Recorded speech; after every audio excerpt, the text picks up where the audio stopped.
તો હું વિચારતો હતો કે આજે બહાર જાઉં, કંઈક આટો બાટો મારતો હોઉં. એક માણસ પલરીને આવી રહ્યો હે ચડતા.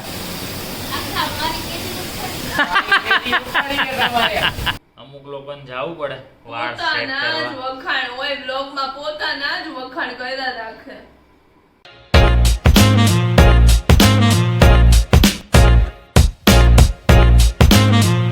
જો ગુડ મોર્નિંગ અને જય શ્રી કૃષ્ણ. તો દિવસની શરૂઆત આપણે કરી દીધી છે, મસ્ત રેડી થઈ ગયા છે. અને વાતાવરણની વાત કરીએ તો બહુ જ જોરદાર છે. એમ કેમ તો ચાલે. આજ તો મને લાગે ત્યાં સુધી વરસાદ પડશે જ ઘણો બધો.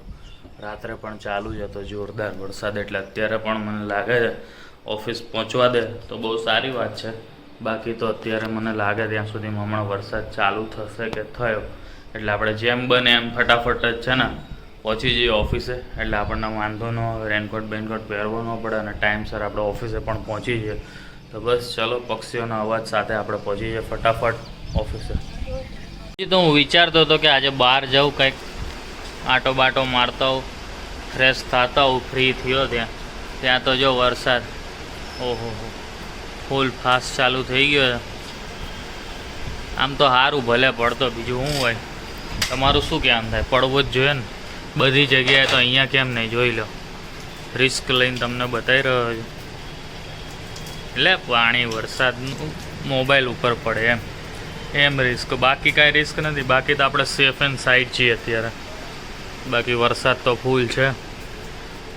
હજી થોડોક ફાસ્ટ પડે ને આ દિવાલ દેખાતી બંધ થઈ જાય ને તો કંઈક મજા આવે. હજી એટલો બધો નથી પડતો. નામ લેવાનું બંધ નથી થતું.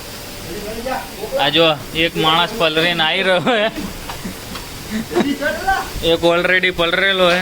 કોને બોલાવસ તો? ઓએ ગોપાલ આવી ગયો હે. વાહ ગોપાલ વાહ. આવા વાતાવરણમાં ચા પીવરાવવા આવે એ મોટી વાત હે યાર. ગોપાલ વાહ. ઓય આમ એ જોતો આમ જો, તમે લોકો બચી ગયા. તમે લોકો બચી ગયા બંસલ, નહીતર તો મમરા ભરાઈ જાત તમારા. નહીં શું કેવું તારું? એલા કપ આખા ભરીશ કે અડધા?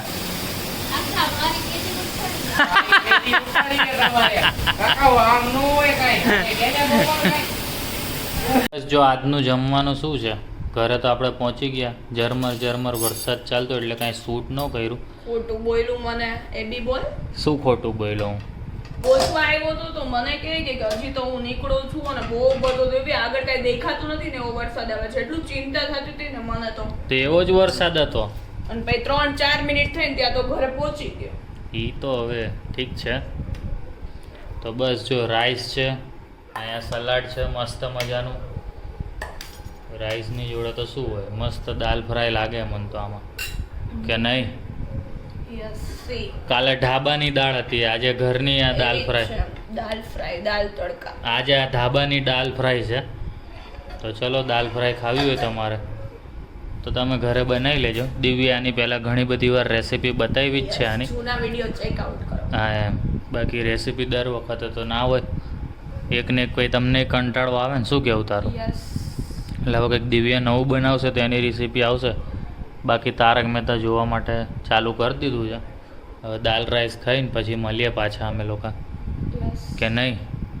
પેલું અનબોક્સિંગ થઈ ગયું બાકી હે? શું ઓલું કંઈક તું આવ્યું તું ને નવું કહેતી હતી?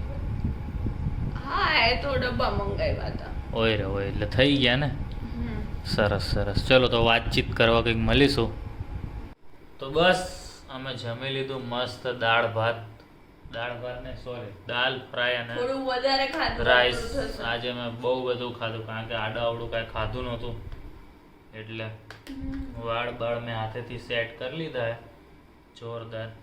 અમુક લોકોને જવું પડે વાળ સેટ કરવા. વખાણ હોય બ્લોગમાં પોતાના જ વખાણ કર્યા રાખે.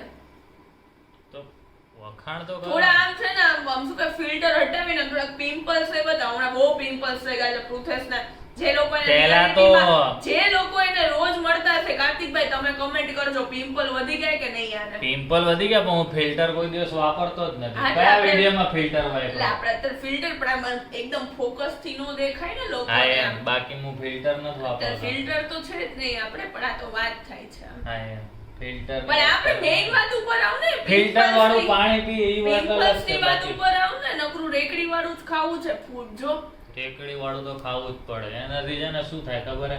રસિકભાઈની રોડ રસિકભાઈની પ્રતિકારક ચટણીઓ શક્તિ. નીકળી છે મોઢા ઉપર. રોગ પ્રતિકારક શક્તિ વધે એમ. જાઓ પેલા શીખ કે આવો. અને શું કે આજે તમે અત્યારે અમારો વિડીયો જોવો છો, કાલે અમારી કાલવાળી રીલ જોઈ કે નહીં કમેન્ટ કરજો, આલુ ચાટ વાળી. શોર્ટ્સ માં મૂકેલી ના જોયું તો જોઈ લ્યો ફટાફટ જઈને. યસ. મારો મોબાઈલ ક્યાં દે તો. મોબાઈલ જોઈએ બોલો એ આપણે લેવાનો. અને ઓલી આપણે કઈ રીલ મૂકી હતી મને ભૂલાઈ ગઈ. અને એક છે ને યસ ઓલી ફોરહેડ કિસ વાળી હતી ને એમાં we got the 18000 plus views અને હવે દિવ્યાને પાછી ભૂખ લાગી ગઈ છે યસ એટલે ખબર નહીં શું કરશે. મને ખબર નહીં હમણાંથી ક્રેવિંગ્સ કેટલા બધા દાળ ભાત ખાધા ખબર? મારી જોડે ને જોડે ને દાળ ભાત ખાધા તોય તારેથી થોડુંક ઓછું ખાધું છે એવું નથી, મેં કાલ બી પ્રોપર પછી તો તારો ખાધું. ખોરાક મારા કરતા ઓછો જ છે તો તે ઓછું જ ખાધું હોય ને. એવું નથી, કાલ બી મેં પ્રોપર ખાધું તું બટ ખબર નહીં બહુ બધી બોલો આપણે ઉઈ ગયા ના પછી એને શું મંગાવ્યું તું કાલે ખબર છે? ચાઇનીઝ ચાઇનીઝ ભેળ મંગાવીને ખાઈ લીધી. મને ઊંઘમાં ઉઠાડીને પૂછે પૃથેશ તારે ભેળ ખાવી છે? ભેળ હું વિચારમાં ત્યારે ભેળ બને ના, પણ એમાં પછી છે બોલે ને- ચાઇનીઝ ભેળ બોલે. એમાં છે ને એવું છે હું સ્વિગી ઝોમેટો બહુ ઓછું કરું અને અહીંયા એરિયામાં હજી અત્યારે તો 5 મંથ થઈ ગયા બટ એ પેલા ઓર્ડર કરતા ને તો વળી સ્વિગી ઝોમેટો વાળા ભાઈ છે ને ફોન કરે એડ્રેસ માટે એટલે હવે પૃથેશ આટલી બધી વાર ઓર્ડર ને મેં બી લાસ્ટ 2-3 વાર કર્યા ને પછી કેવું થાય છે કે હવે એ લોકોને ખબર જ હોય છે એડ્રેસ એમ અહીંયાનું એટલે લગભગ હવે પૃથેશ ડિલિવરી વાળા ની- સેમ ટુ સેમ જ રિપીટ થાય. હવે પૃથેશ ને જો ને મારા એડ્રેસ માટે ઉઠાડવો નથી પડતો એટલે મેં કાલ આ રીતના ઓર્ડર કરી લીધો હતો સમજી ગયા ને આ બધું થાય છે અને આપણે FB સુઈ માં જાય પછી 24000 પ્લસ વ્યૂઝ આપ્યા છે તમને. આલિયા. Thank you. અમે અત્યારે તો એકબીજાને તાલિયા કરી દઈએ ને બરાબર ને. એક આલુ ચાટમાં બી આવો નવો રિસ્પોન્સ આપો એટલે હજી તમને આવી ઘણી બધી સરપ્રાઈઝ રીલ જોવા મળશે. હા હવે અમે સન્ડે ટુ સન્ડે છે ને ખાલી રીલ જ બનાવ્યા છે. વડે વ્લોગ બને કે ના બને બાકી રીલ તો બનવી જ જોઈએ Yes. બરાબર ને. તો બસ ચલો હમણાંથી વાત નહોતી કરી તમે કે તમારી જોડે વાત કરી લઈએ. જો મને આવું ને આવું ઘડીક વારમાં ક્રેવિંગ શાંત નહીં થાય તો તમને ઘડીક વાર પછી બહારનો નજારો જોવા મળશે બીકોઝ આજે ઓર્ડર નહીં કર્યા હમણાં 3-4 દિવસથી ના 3-4 દિવસ તો ન કહે ખાલી 2 days થી જ નથી નીકળ્યા બહાર તો ચલો હવે મૂડ થશે ને તો જાશું બહાર. બાકી મળીએ કાલે નવા વ્લોગ સાથે. ત્યાં સુધી ગુડ નાઇટ અને જય Shri Krishna. Keep Good night, supporting. જય શ્રી કૃષ્ણ. અને કોમેન્ટો અહીંયા બંધ સુધી થઈ જો ગઈ વ્લોગ છે. જોઈ લીધો હોય ને અહીંયા સુધી તમે વ્લોગમાં મારી જોડે બન્યા રહ્યા હોય ને તો લાઈક કરી દેજો ભૂલ્યા વગર. સબસ્ક્રાઇબ ના કરતો સબસ્ક્રાઇબ કરી દેજો. ફોલો ના કર્યો તો ફોલો કરી દેજો અને શેર તો કરવાનું ભૂલતા જ નહીં હો. કહી દઉં તમને Bye bye. એટલે રિમોટ જય શ્રી હાથમાં કૃષ્ણ. કઈ આડાવડું ન મતતા તમે.